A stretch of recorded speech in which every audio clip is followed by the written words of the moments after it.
Hello world! So, you're hoping to turn this into, I believe, a solid but wavy shaped border to the roof. And this is very simple. This is not enough geometry to support a smooth curve, especially not something detailed, but it should be pretty simple to start by building your curve and then join it in one way or another to the simple building, and then you can figure out how to kind of clean up that joining. So there is the option, if you were going for something regular like a scalloped border, you could add a plane that you set to have an array modifier and set it to a given amount and add a curve to it by just building out this sort of shape by moving some down and moving some up and beveling it all so that it's nice and smooth and all the good things. So we could do this, and we could just like scale it down till it's the right size for our building. And it's a little bit difficult to see, or we give it thickness, and I'm going to give it a lot of thickness because what we're thinking is that a Boolean modifier will be an easier way to attach this than trying to do bridging of edge loops that have completely different counts of faces on them. So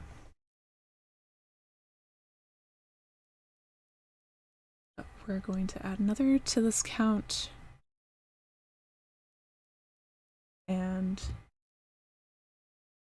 try to make it match up visually there.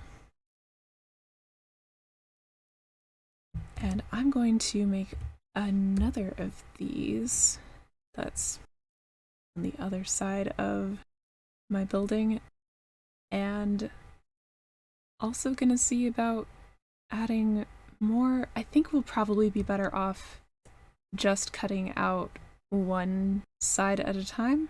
This is a complicated method, so basically you'll be better off if you can get this to be a clean joined shape if you're wanting it to have these scallops on the side as well. Let me just rotate this based on its origin. That should be in the middle of it. Repeat. Yeah, so we'd have to apply those arrays and figure out a way of kind of merging these two by probably adding a cut along these edges. But yeah, it's a lot of fiddliness that only matters if this is exactly what you're wanting. And there's also the option of drawing something freehand for a very smooth shape that you can cut out from any given portion of the wall. And I like to work with a grease pencil where possible, just because it's simple. So you just kind of make a grease pencil stroke, we delete all of the points already in there, and then enter draw mode with that stroke still selected. And that'll let us draw something kind of wild and wacky. And we want to convert that to a curve, and then convert that curve,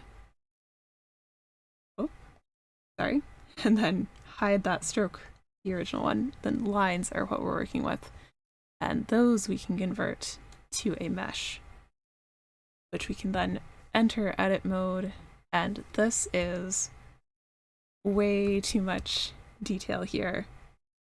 So we can already use loop tools to relax this and let it be a more regular spacing. But then we're going to want to go to cleanup and either degenerate dissolve,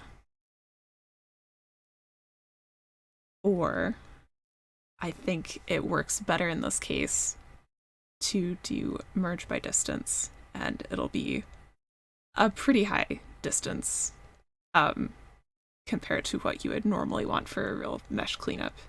You're wanting to keep enough detail in here to keep the charming portion of the shape whatever you like the best.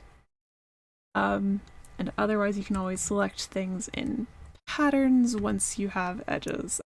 Once we extrude this, we can select edges and do Control-Shift+ so that we're still getting both of the sides of those curves where we want them.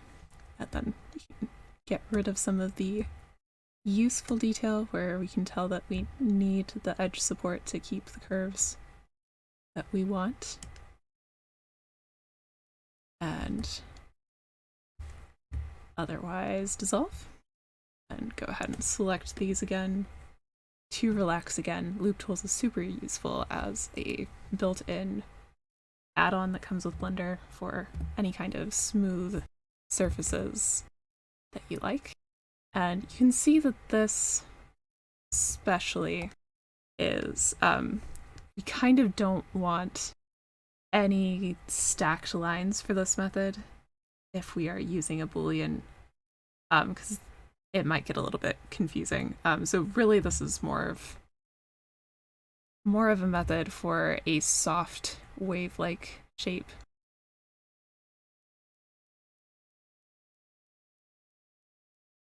Alright, so we relax that. And you can see that we should be able to kind of deal with this. And yeah, as far as I want these to not be stacking into each other. Extrusion upward is how we're making our solid form. But anyway, we want to have a solid, like a clear place that we can extrude the top of our roof to definitely be inside this mesh. And this will likely be, it probably has its normals reversed. It's just, we could see with the face orientation that yes. So if you hit Shift-N, that'll recalculate the normals. And generally, that's not inside. If this were inside, then it was already correct. And I'm just going to cut this out of the entire top. So I'm going to make sure that it is going to encapsulate everything. Ideally, just have a good border there.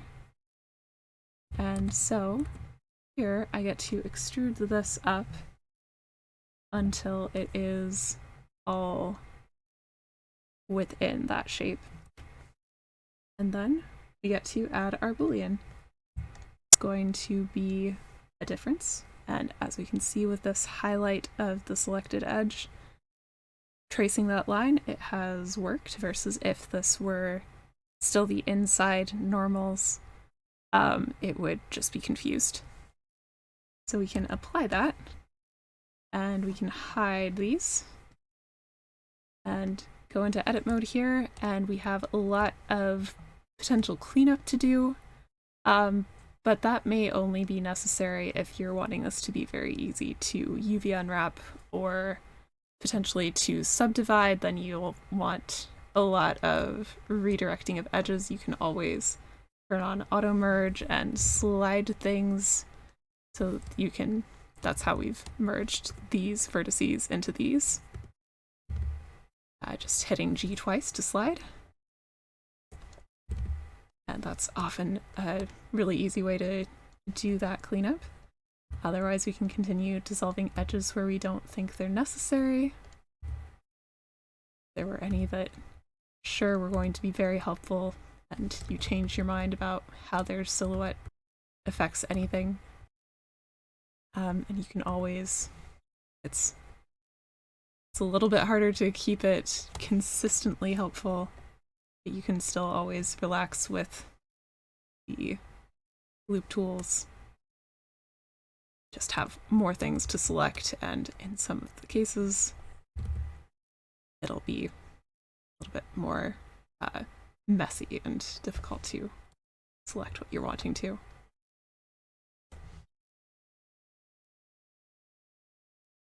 But yeah, so this is how we get some kind of avant-garde wave shapes to the tops of things.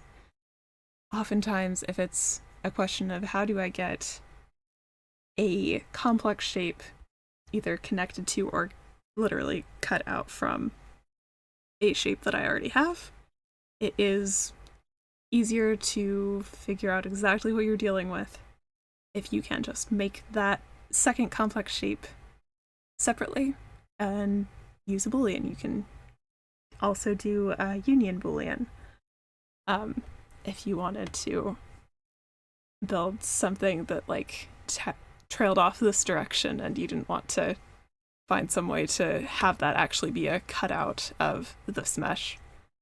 You could use a union to make them one and then figure out how you're going to make that a clean connection after the fact. So oftentimes you can just hit J to join things, or you can use the knife tool, which is I don't tend to use just because it's made for cutting things apart, really. And so you could also theoretically do that.